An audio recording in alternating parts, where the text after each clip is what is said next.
आज माघ 25 गते बिहीबार साताको 5औं तथा अन्तिम कारोबार दिन आजको शेयर बजारमा पनि सामान्य बढोत्तरी नै भएको छ। करिब 5.6 अङ्कले बढेर नेप्से इन्डेक्स 2096 बिन्दु आसपासमा आइपुगेको छ। कारोबार रकम 3 अर्ब 21 करोड भन्दा बढीको छ।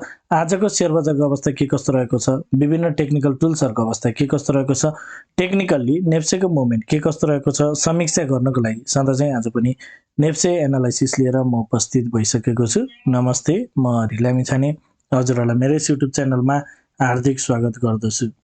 सुरुमा एउटा डिस्क्लेमर, यो भिडियो नितान्त इन्फर्मेटिभ तथा एजुकेसनल पर्पजले तयार गरेको हुँदा यस भिडियोको आधारमा आफ्नो ट्रेडिङ स्ट्र्याटेजी नबनाउनको लागि हार्दिक अनुरोध गर्न चाहन्छु। स्टडीको लागि, कम्पेरिजनको लागि र रिफरेन्सको लागि मात्र यो भिडियो प्रयोग गर्नको लागि सबै रेस्पेक्टेड अडियन्सहरुमा निवेदन गर्न चाहन्छु। स्क्रिनमा नेप्सेको प्राइस चार्ट देख्न सकिन्छ। आज भने नेप्सेमा एउटा फेरि बुलिश क्यान्डल बनेको छ। हिजोको क्यान्डल पनि लगभग बुलिश नै हो र आजको क्यान्डल पनि बुलिश बनेको छ। लगभग आइतबार एक दिन घट्यो बजार, त्यसपछि सोमबार, मंगलबार, बुधबार, बिहिबार 4 दिन लगातार बजार बढ्दो क्रममै देखिएको छ र कारोबार रकम पनि बिस्तारै बजार थोरै थोरै माथि जाँदा कारोबार रकम पनि बिस्तारै बढ्दै गएको देखिन्छ। यो हप्ताको अहिले हामीले हेर्छौँ भने सोमबार, मंगलबार, बुधबार, बिहिबारमा उच्च कारोबार भएको छ। तर कारोबार रकम बढे अनुसारको क्यान्डलको साइज पनि बढ्न सकेको छैन। बजार चाहिँ कारोबार रकम चाहिँ बढ्दै गएको छ, कारोबार रकम चाहिँ क्यान्डलको साइज चाहिँ सानो सानो छ। ओभरअलमा आज एउटा सानो बुलिश क्यान्डल बनेको छ र यसो हेर्छौँ भने ह्यामर टाइपको क्यान्डल पनि बनेको छ। आजको क्यान्डल पोजिटिभ क्यान्डल हो, एउटा bullish sentiment, highly bullish sentiment बोकेको क्यान्डल आज फर्मेसन भएको छ। अब आजको इन्ट्राडे चार्ट हेरौँ। बजार ओपन भए लगतै सुरुवाती चरणमा नै केही तल आयो र केही तल आइसकेपछि भने बजार फेरि माथितिर नै बाउन्स गरेको देख्न सकिन्छ। जति सुरुमा घट्नु त्यो घट्यो, त्यसपछि जुन हिजोको डाउन आइरहेको थियो त्यो चाहिँ लगभग कम्प्लिट गराएर फेरि बजार चाहिँ माथितिर गएको प्याटर्नमा देखिएको छ र 5 मिनट्स टाइम फ्रेममा मार्केटको मुभ के छ भनेर हेर्छौँ भने स्टिल अहिलेसम्म चाहिँ मार्केटको मुभ चाहिँ पोजिटिभ देखिएको छ, अपसाइडको लागि देखिएको छ, अप ट्रेन्डको लागि नै देखिएको छ। मैले हजुरहरूलाई अगाडिदेखि नै सेयर गरेको कुरा, बजारले चाहिँ यो एउटा 2053 मा एउटा लोएस्ट पोइन्ट क्रिएट गरिसकेपछि चाहिँ बजार यसरी माथितिर जाने प्याटर्नमा रहेको भन्ने कुरा सेयर गरेको थिएँ। त्यो स्टिल भ्यालिड नै रहेको छ र 5 मिनट्स टाइम फ्रेममा समेत मार्केट चाहिँ एउटा पोजिटिभली अगाडि चाहिँ एउटा हायर हाई हायर लो बनाउँदै यसरी चाहिँ मार्केट अगाडि बढिरहेको छ र यो ट्रेन्ड चाहिँ स्टिल अझै पनि कन्टिन्यू रहेको कुरा हामी हेर्न सक्छौँ। यसरी बजार चाहिँ अर्को एउटा फेरि माथि हाई क्रिएट गरेर अहिले चाहिँ यो करेक्टिभ फेजमा रहेको छ र मोर लाइकली यो फेरि अर्को यहाँ लोअर हायर लो क्रिएट गरेर चाहिँ यसरी माथितिर जान खोजे हो कि भन्ने प्याटर्नमा चाहिँ रहेको छ। यदि बजार तल आउँछ भने पनि जबसम्म यो अगाडिको यो लो चाहिँ ब्रेक गर्दैन, यो लो ब्रेक नगरेसम्म चाहिँ मार्केट स्टिल पोजिटिभ नै रहनेछ भनेर हामीले हेर्न सक्छौँ। अहिलेको लागि चाहिँ यो प्याटर्नमा गइरहेको छ। अप ट्रेन्ड कन्टिन्युसन प्याटर्न नै छ, तर साइडवेज छ मार्केट, त्यति धेरै सार्प अप माथितिर मार्केट जान सकेको छैन। बिस्तारै बिस्तारै बजार चाहिँ माथितिर गइरहेको प्याटर्नमा हामी देख्न सक्छौँ। 5 मिनट्स टाइम फ्रेममा मार्केटलाई हेर्ने हो भने चाहिँ क्विक एनालाइसिस गर्ने नै मार्केट चाहिँ जुन हिसाबले एउटा लोएस्ट पोइन्ट क्रिएट गरेर माथि गइरहेको छ त्यो माथितिर गइरहेको प्याटर्न चाहिँ कन्टिन्यू गर्दै माथि नै गइरहेको देखिन्छ। मिन्स 2053 बाट मार्केट माथि गइरहेको प्याटर्न यो चाहिँ माथितिर गइरहेको प्याटर्नमा छ। रिभर्सल अथवा फेरि तल झर्ने खालको प्याटर्न 5 मिनटमा देखिएको छैन र 15 मिनट्स टाइम फ्रेममा 15 मिनट्स टाइम फ्रेममा बजार चाहिँ स्ट्रक्चर बियरिश छ। अगाडिको लो भन्दा बजार चाहिँ तल झरेको छ, लोअर लोको फर्मेसन छ। सो 15 मिनट्स स्ट्रक्चर अनुसार यदि बजारलाई एनालाइसिस गर्ने हो भने चाहिँ मार्केट अहिले गइरहेको माथितिरको मुभ चाहिँ पुल ब्याक मुभ मात्र हो। यसरी माथि गएको मार्केट फेरि यो चाहिँ यसरी तलतिरै झर्नु पर्ने भन्ने खालको चाहिँ एनालाइसिस हामीले राख्न सक्छौँ। सो यो चाहिँ यसरी फेरि पनि तलतिरै एउटा यो लोको दाँजोमा चाहिँ लोअर लो नै फर्मेसन गर्न जान पर्ने भन्ने चाहिँ हामीले बुझ्न सक्छौँ। यो कहिलेसम्म, जबसम्म बजारले चाहिँ यो माथि 2131 लाई पार गर्दैन तबसम्मको चान्स भनेको तलतिर आउन सक्ने चान्स धेरै नै हुन्छ र एउटा यसरी तेज गरी एउटा लो लगाएर अहिले मार्केट चाहिँ 15 मिनट्स टाइम फ्रेममा चाहिँ मार्केट एउटा पुल ब्याकको लागि नै माथि गइरहेको छ भनेर हेर्न सकिन्छ। पुल ब्याकको हाई अझै पनि यही हो भनेर कन्फर्म भइसकेको छैन र मार्केट चाहिँ माथितिर गएको प्याटर्नमा छ। जबसम्म 2131 पार गर्दैन तबसम्म चाहिँ माथि गएको मार्केट फेरि तलतिर रिभर्स हुन सक्ने चान्स चाहिँ स्टिल राख्छ। तर जबसम्म यो लो ब्रेक गर्दैन तबसम्म मार्केटको यो पुल ब्याकको हाई चाहिँ कन्फर्म नहुने कुरा सेयर गर्न चाहन्छु। र यदि 2031 लाई चाहिँ 2131 लाई चाहिँ पार गरेर मार्केट माथि निस्किन्छ भने त्यसपछि 15 मिनट्स स्ट्रक्चरमा मार्केट चाहिँ बुलिस रहन्छ। त्यसपछि चाहिँ भने बजार केही माथितिर जान सक्ने स्थितिहरू चाहिँ बन्न सक्छ। मिन्स यदि अब मार्केट यहाँबाट माथि जाने क्रममा यो अगाडिको हाईलाई चाहिँ पार गर्छ भने त्यसपछि बजार चाहिँ केही माथितिर जान सक्ने चान्सेसहरू चाहिँ बढ्दै जान सक्छ। र अर्को यसमा सटिक एनालाइसिस गर्ने हो भने चाहिँ बजारले यदि आगामी डेजमा नै बजारले यदि यो 2107 जुन अगाडिको हाईलाई पार गर्यो भने चाहिँ मिन्स यदि बजार यसरी माथि जाने क्रममा चाहिँ यदि अगाडिको यो हाईलाई पार गर्दै माथितिर लाग्छ भने बजारले यो हाईलाई 2131 लाई पनि पार गर्न सक्ने चान्स चाहिँ बढ्छ। 15 मिनटको क्यान्डल यदि यो 2107 भन्दा माथितिर चाहिँ यदि नेक्स्ट कारोबार डेमा चाहिँ यदि बस्छ भने यो हाईलाई पनि पार गर्न सक्ने क्यापेसिटी चाहिँ बढ्न सक्छ। सो अब नेक्स्ट सुरुको मार्केट जुन मार्केट सन्डे खुल्छ त्यसपछिको मार्केटले कतातिरको डिरेक्सन बढी हुनसक्छ भन्ने एनालाइसिस गर्नको लागि नै सजिलो हुन्छ। अब एउटा जानकारी राखौँ, यदि हजुरहरू एसएमसी स्मार्ट मनी कन्सेप्टको कोर्स गर्न चाहनुहुन्छ भने भेरी एडभान्स लेभलको टेक्निकल एनालाइसिसको कोर्स हो। यदि हजुरहरू इन्ट्रेस्टेड हुनुहुन्छ भने कृपया स्क्रिनमा देखाएको नम्बरमा सम्पर्क गर्नुहोला। 9863805867 यो नम्बरमा कल, मेसेज अथवा व्हाट्सएप गर्न सक्नुहुनेछ। साथै यदि हजुरहरू मेरो सल्लाहमा सेयर खरिद बिक्री गर्न चाहनुहुन्छ, एज अ एडभाइजरको रूपमा पनि मलाई लिन चाहनुहुन्छ भने यही नम्बरमा सम्पर्क गर्न सक्नुहुनेछ। अब आवरली टाइम फ्रेममा जाउँ। आवरली टाइम फ्रेममा मार्केट अहिले हेरिरहँदाखेरि चाहिँ साइडवेज छ। मार्केट खास तेज बढ्न सकेको छैन। क्यान्डल्सहरू एकदम ओभरल्यापिङ साइड बाई साइड एकदम मोमेन्टम एकदम कमजोर देखिएको छ। घट्ने बेलामा एकदम तेज तल आइरहेको थियो, अहिले चाहिँ धेरै नै मार्केटले माथितिर जान गाह्रो मानेको जस्तो देखिएको छ। तर ओभरअलमा मार्केट स्ट्रक्चर चाहिँ आवरली टाइम फ्रेममा पोजिटिभ छ। अगाडिको हाईभन्दा मार्केटले चाहिँ माथितिर गइसकेको छ, हायरै फर्मेसन गरिसकेको छ। सो तलको मुभ चाहिँ जबसम्म यो लो ब्रेक गर्दैन तबसम्म चाहिँ चान्सेस भनेको माथितिर पनि जान सक्छ भन्ने कुरा चाहिँ हामीले नकार्न मिल्दैन। र यो अहिले मार्केट चाहिँ डिमान्ड जोनमै छ। 2070 देखि 2020 को डिमान्ड जोनबाट मार्केट केही माथितिर जाने प्रयास गरेको छ। सो मार्केट यसरी माथितिर जाने चान्स चाहिँ पुनः यो हाईको दाँजोमा नै अर्को नयाँ हाई बनाउन सक्यो भनेर हामीले टेक्निकली आवरली टाइम फ्रेमको मार्केट स्ट्रक्चर अनुसार यो कुरा चाहिँ हेर्न सक्छौँ।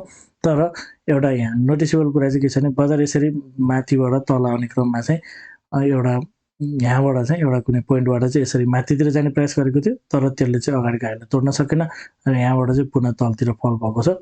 सो यसले चाहिँ कतै बजार चाहिँ फेरि पुनः यो लेभल डिमान्ड जोनबाट पनि केही एउटा म्यानिपुलेसन मात्र क्रिएट हुने, त्यो एउटा माइनर अप्सन दिएर फेरि तल पो जाने हो कि भन्ने चाहिँ एउटा आशंका पैदा गरेको छ।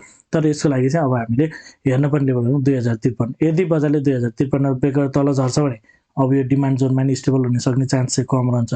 यो तलतिरको लेभल्सहरूमा स्टेबल हुन सक्ने चान्स कम रहन्छ। 2053 लाई ब्रेक नगरेसम्म यसरी माथितिर जान सक्ने चान्स स्टिल छँदैछ। तर यदि 2053 लाई ब्रेक गर्छ भने चाहिँ यो 2020 लाई पनि ब्रेक गर्न सक्ने चान्स चाहिँ हुनसक्छ। यो हिसाबले हामीले हेर्न सक्छौँ। अब daily time frame, daily time फ्रेममा हिजो मैले सेयर गरेको थिएँ हजुरहरूलाई भेरी इम्पोर्टेन्ट कुरा। र डेली टाइम फ्रेममा बजार चाहिँ एउटा माथि हेर्छ भने एउटा सप्लाई जोन छ, तल एउटा डिमान्ड जोनमा ट्याप गरेर माथि गएको छ। मार्केटको मोमेन्टम अहिले कसरी भएको हो भन्ने विषयमा थोरै जानकारी गराउन चाहन्छु। जस्तै यो लेभलबाट चाहिँ एउटा डिमान्ड क्रिएट भयो, माथि 2215 सम्म बजार पुग्यो। त्यसपछि बजार यहाँ 2072 आसपासमा एउटा लो लगायो, त्यसपछि माथितिर गयो र अगाडिको इन्डिसमेन्ट लिएर बजार चाहिँ अहिले तलतिर झरिरहेको अवस्था हो र तल आउने क्रममा एउटा डिमान्ड जोनमा चाहिँ ट्याप भयो। सो बजार यसरी चाहिँ अहिले यो 5 जुन हिसाबले मैले ट्रेस गरेँ यो हिसाबले मार्केट मुभ भएको र अहिले डिमान्ड जोनबाट चाहिँ बजार माथितिर जान खोजेको छ र माथि जाने क्रममा ट्याक्कै सप्लाईमा चाहिँ टच गरेको छ। यदि मार्केटले यो सप्लाईलाई जुन भनेको 2080 देखि 2088 देखि 2130 सम्म रहेको छ, यो लेभल यदि पार गर्छ भने चाहिँ 2131 बाट क्यान्डल यदि माथि क्लोज गर्छ भने त्यसपछिको चान्सेस भनेको बजारको लागि चाहिँ माथितिर पुनः यो जुन अहिले 2215 त्योभन्दा अगाडिको 2250 त्योभन्दा अगाडिको 2278 मार्केटले त्यो सबै लेभल्सहरूलाई पार गर्न सक्ने स्थितिहरू चाहिँ बन्छ कि भनेर मेरो आफ्नो एनालाइसिसमा रहेको छ। यदि 2131 लाई पार गरेर माथितिर जान्छ भने, तर यदि बजारले यो लेभललाई चाहिँ पार गर्न सक्दैन र यहाँबाट चाहिँ यदि प्राइस रिजेक्सन हुन्छ र तल आउने क्रममा यदि यो 53 जुन अहिले लो बनाएको छ, यदि यो लोलाई चाहिँ ब्रेक गरेर तलतिर झर्छ भने, यदि यसरी तलतिर झर्छ भने चाहिँ बजार केही तलतिर जान सक्ने चान्सेस चाहिँ हाई हुन्छ र 2053 ब्रेक गरेपछि 2020 मा चाहिँ मार्केट स्टेबल हुँदैन, त्यो चाहिँ भेरी हाई चान्सेस 2053 ब्रेक गरेर 2020 मा स्टेबल नहुन सक्छ र मार्केट कम्तीमा पनि यो 1950 को 2000 भन्दा तलतिर जान सक्ने चान्स चाहिँ मार्केटको बढेर जानेछ। सो यसरी मार्केट तलतिर जानेछ। तर हिजो र आज ल अहिले पछिल्लो समयको यदि हामी क्यान्डलस्टिक कम्बिनेसन हेर्छौँ भने मार्केट डिमान्ड जोनबाट फर्किएको छ माथिबाट तल क्रममा, जुन डिमान्डले मार्केटलाई 2215 सम्म पुर्यायो त्यो डिमान्ड जोनमा मार्केट आइपुगेको छ र यहाँबाट माथि जाने क्रममा मार्केटले के गरेको छ, यो ट्याक्कै सप्लाईमा चाहिँ टच गरेको छ र आज त्यो क्यान्डलबाट चाहिँ एउटा थोरै प्राइस रिजेक्सन भयो हिजो र आजको क्यान्डलले त्यसलाई कन्टिन्युटी चाहिँ दिन सकेन, तल त आयो तर मार्केट माथितिर फर्केको छ। अब यस्तो देखेको चाहिँ कतै यो सप्लाईलाई चाहिँ मार्केटले कन्ज्युम गर्ने हो कि भन्ने खालको आजको क्यान्डलले चाहिँ देखाएको छ। सो यदि मार्केट अब नेक्स्ट ओपन भएपछि चाहिँ सन्डे यदि मार्केट माथितिर लाग्छ भने मार्केटको चान्सेस चाहिँ एउटा फ्लिप इन्ट्री मोडल भन्ने हुन्छ एउटा, यदि मार्केटले फ्लिप इन्ट्री टाइपले चाहिँ मार्केट माथितिर जान्छ कि भन्ने हिसाबले लिन सकिन्छ। सो नेक्स्ट यदि मार्केट माथितिर लाग्छ भने चाहिँ अब मार्केटले चाहिँ यो अगाडिको लेभल्सहरूलाई चाहिँ पार गर्न सक्छ। यो स्याडो जुन रहेको छ 2200 भन्दा माथि 2215 सम्म, यो लेभलबाट के माइनर रिएक्सन चाहिँ होला, तर भेरी हाई चान्सेस अब मार्केटले यो लेभलहरूलाई चाहिँ ब्रेक गरेर माथितिर नै नयाँ टार्गेट चाहिँ विगतको यो साइडवेजलाई चाहिँ ब्रेकआउट गरेर माथितिर जान्छ कि भन्ने खालको एनालाइसिस चाहिँ मेरो रहेको छ।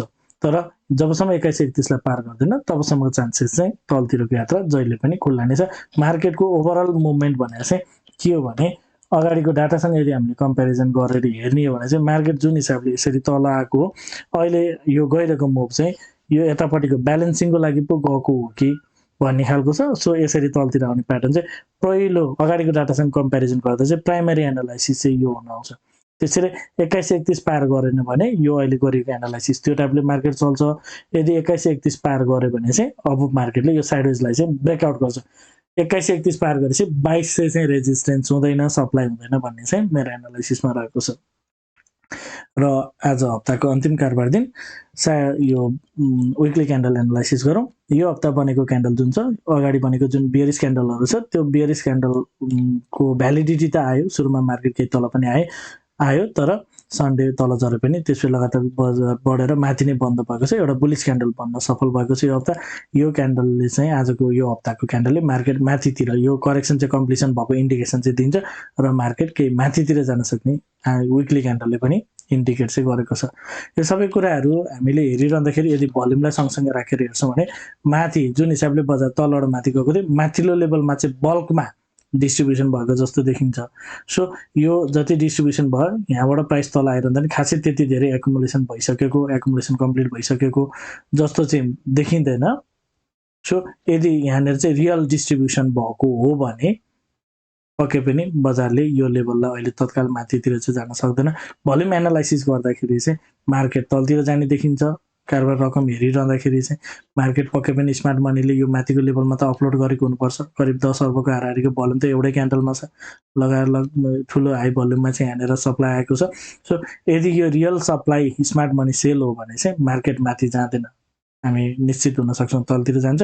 तर यदि जस्ट यहाँबाट एउटा प्राइस रिजेक्सन मात्र भएको हो र साइमल्टेनियसली बाई सेल भएको छ र बजार फेरि पनि यो अहिले तलतिर आइरहँदाखेरि हल्का एकुमुलेसनै भएको यदि हामी कन्सिडर गर्छौँ भने चाहिँ मार्केटले 2130 लाई पार गर्छ र त्यसपछि नयाँ मुभ चाहिँ मार्केटको सुरु हुन्छ भनेर हेर्न सक्छौँ।